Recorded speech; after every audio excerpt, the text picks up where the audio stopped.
네, 12.3 계엄 1년 소식 계속해서 전해드리고 있습니다. 네, 계엄 해제 의결의 현장이죠. 국회 야외 스튜디오 연결해 봅니다. 국회에 나와주시죠. 네, 국회 야외 스튜디오에 나와 있습니다. 윤솔입니다. 문수범입니다. 네, 1년 전 꼭 오늘 밤이었습니다. 비상계엄이 선포됐던 그 시각이 가까워 오고 있습니다. 국회 앞에는 그날처럼 시민들이 모여들었습니다. 문 기자, 정문 밖에 음악 소리가 아까 전까지 크게 들렸는데요. 범여권에서 가장 큰 기념 행사가 진행이 됐다고요? 네, 이곳 국회 앞에는 조금 전 오후 7시부터 시민 대행진 행사가 시작됐습니다. 더불어민주당 정청래 대표 등 지도부와 조국혁신당 조국 대표, 진보당 김재현 대표도 참석했습니다. 범여권과 시민사회가 함께하는 행사로 만들어졌는데요. 이재명 대통령도 참석 의사를 밝혔지만 막판 안전 문제로 계획이 취소됐습니다. 네, 국회에서도 시민들과 함께하는 여러 기념 행사를 준비했었죠. 네, 그렇습니다. 오늘 우원식 국회의장이 다크 투어를 진행했습니다.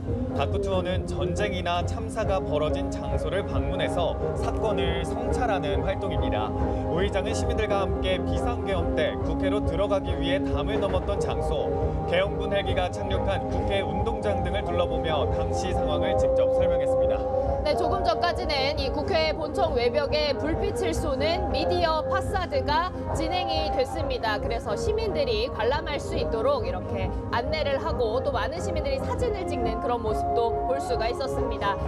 오늘 하루 여야의 모습도 함께 짚어보겠습니다. 그날의 야당이었던 더불어민주당은 집권 여당이 됐죠. 문 기자, 오늘 더불어민주당 어떤 일정 소화했습니까? 네, 더불어민주당은 오전 현장 최고위원회의를 열었습니다. 보통은 지역을 방문할 때 현장 최고위라는 이름을 붙이잖아요. 그런데 같은 국회에서 열면서도 오늘 이런 이름을 붙였습니다. 국민과 민주주의를 지킨 곳이 바로 국회란 의미를 강조한 걸로 보입니다. 그렇군요. 정청래 대표의 발언도 한번 봐야 할 것 같습니다. 정 대표는 비상계엄이 선포된 뒤에 해제 요구한 가결까지를 시간대별로 일일이 짚어줬고요. 이어서 국민들께 감사하다 이런 메시지를 전했습니다.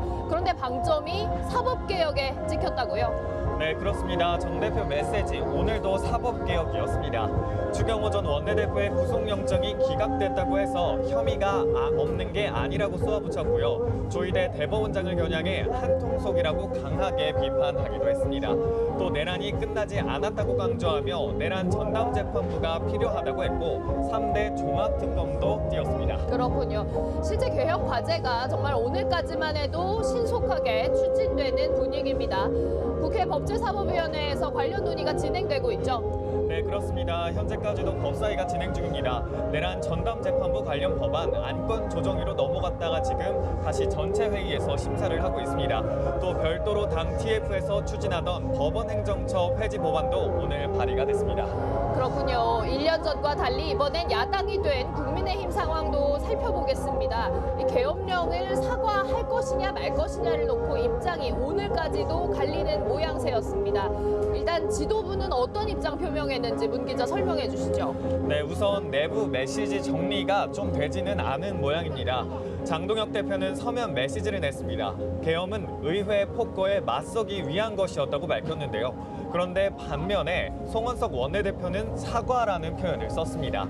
기자회견을 열고 국민들께 큰 충격을 드린 계엄 발생을 막지 못한 데 국민의힘 국회의원 모두 무거운 책임감을 통감한다고 말했고요. 다시 한번 진심으로 사과드린다는 입장을 밝혔습니다. 네, 장 대표 메시지를 살펴보면 계엄령의 정당성을 부여하는 모습이고 송 원내대표는 책임감 또 사과 이런 부분에 방점을 찍은 것 같습니다. 이 당 투톱의 목소리가 이렇게 갈리니까 마치 강성 지지층 또 중도층 이렇게 두루 살피면서 역할 분담을 하는 건가 싶기도 한데요. 당내에서는 이 지도부의 메시지에 대해 어떤 반응이었습니까? 네, 장 대표가 계엄에 사과하지 않은 것에 대해서 반대 목소리와 그리고 실망의 목소리가 컸습니다. 당내에선 의원들이 반성 기자회견을 열기도 했고요. 초선 김재섭 의원은 국민께 사죄한다며 장 대표는 계엄이 불가피했다는 또 다른 계몽령을 선언했다고 직격했습니다. 그리고 박정은 의원도 장동혁 지도부가 당원 다수 마음을 대표하고 있는 것이 맞냐고 따져 물었습니다. 네, 1년 전 당대표였던 국민의힘 한동훈 전 대표도 기자회견을 국회에서 열었죠. 기자회견에서 국민의힘의 공식적인 결단과 행동은 비상계엄을 앞장서서 막은 거다 이렇게 호소했는데요. 향후 친한계 의원들의 움직임과 이 메시지가 어떤 식으로 이어질지 주목할 만한 부분인 것 같습니다. 네, 사과에 대한 입장 정리는 야당에서 1년 동안 이어져 온 이슈인데 아직까지도 내부 정리가 안 되고 혼란스러운 모습입니다. 네, 1년 전으로 시간을 돌려서 그날 이곳 밤 국회 상황도 함께 짚어보겠습니다. 늦은 밤쯤 대통령실의 긴급 담화 소식을 정치부 기자들도 접했었죠. 네, 그렇습니다. 아마 이 시간대쯤이었을 겁니다.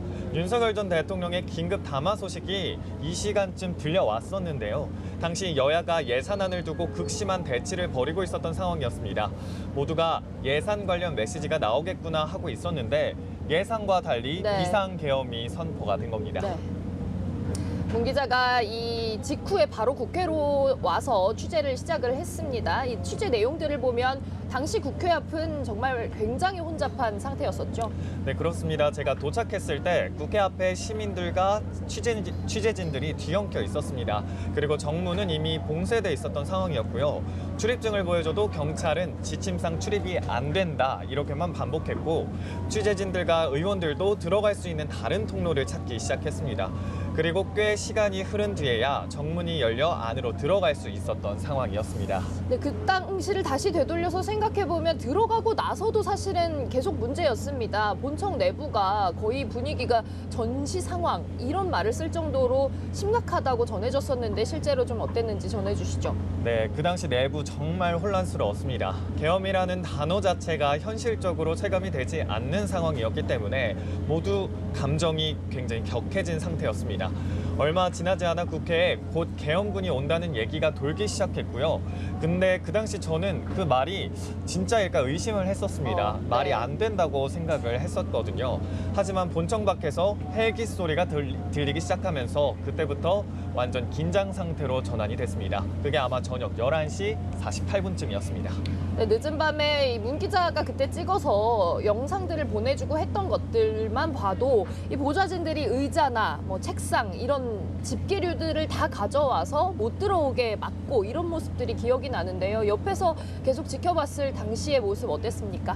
네, 계엄군 진입 가능성이 커지면서 상황이 정말 급박하게 돌아간다는 게 느껴졌습니다.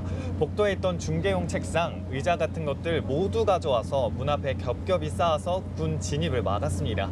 계엄군이 본청 부근에 나타나서 모습이 보이기 시작하자 내부의 긴장감은 더 높아졌습니다. 네, 이후에 이제 계엄군이 본청 내부로 진입을 하면서 더욱더 크게 좀 고조가 되는 분위기였겠네요. 네, 그렇습니다. 국회 2층 사무실에 창문을 깨고 들어왔을 때입니다. 그게 0시 45분쯤이었을 텐데요. 본청 앞에서 대치한 지 거의 1시간이 지난 뒤 이제 본청 내부 안으로 들어왔고 긴장이 최고조에 달했습니다. 보좌관들은 본회의장 앞으로 가서 스크럼을 짜고 일렬로 섰고요. 다른 사람들은 계엄군이 들어올 수 있도록 이제 들어올 수 있는 공간이 있으면 그곳으로 우르르 달려가서 모두 바리게이트를 쌓았습니다. 네, 이제 수분 뒤에 국회 본회의가 개의가 됐고 자정이 넘어선 새벽 1시 1분쯤 해제 요구 결의안이 가결이 됐던 기억이 납니다. 당시 우원식 국회의장이 군인들을 이제 철수하기 바란다 언급했던 모습들, 또 국회 보좌 직원들이 계엄군을 안아주거나 다독이는 그런 장면들, 모습들도 기억에 남습니다. 이어서 국회는 이제 탄핵 국면으로 접어들었죠. 네, 그렇습니다. 더불어민주당은 곧바로 윤석열 전 대통령의 계엄을 내란으로 규정했습니다. 첫 탄핵안 표결을 12월 7일에 시도하려고 했는데 국민의힘 의원 108명 중 105인이 불참해 표결 불성립으로 결국 탄핵안이 처리가 무산됐습니다. 하지만 국민의힘 내부에서도 탄핵이 필요하다는 움직임이 늘어나면서 상황이 급변했는데요. 14일에 결국 204명이 찬성하면서 대통령의 직무가 정지됐습니다. 네, 그렇게 흘러왔습니다. 계엄 해제 뒤 열흘 만에 탄핵안이 통과한 셈이었습니다. 1년 전 그날의 모습과 오늘의 국회의 모습, 오늘 하루 함께 짚어봤습니다. 지금까지 국회 야외 스튜디오에서 연합뉴스TV 윤솔, 문승욱이었습니다.